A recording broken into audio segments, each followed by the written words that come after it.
দেনমোহর কত হবে? 1 টাকাও না। কি?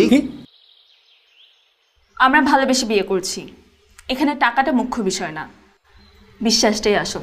তাই আমি চাই আমাদের বিয়েতে 1 টাকাও কাবিন থাকবে না। দেখেন, বোঝার চেষ্টা করেন, দেনমোহরটা আপনার খুবই জরুরি, এটা আপনার সিকিউরিটি। বুঝতে পারছেন না কেন? ভবিষ্যতে যদি কোনো সমস্যা হয় এই দেনমোহর আপনাকে সেভ করবে। আপনার বন্ধুকে একটু বোঝান।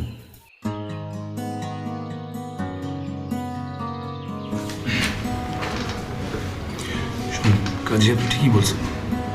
তেনমোহর এমনি তো এখন তো তেনমোহর টাকা তাহলে পরে দেওয়া যাবে, আর তুই চাইলে সেটা মাফও করে দিতে পারবি, সমস্যা নেই। তোরা যা ভালো মনে করিস, সমস্যা নেই। আপনি লিখেন দেনমোহর 10 লাখ। 10 লক্ষ টাকা কাবিন হইলে কাজী সাহেবের ফি আসবে 10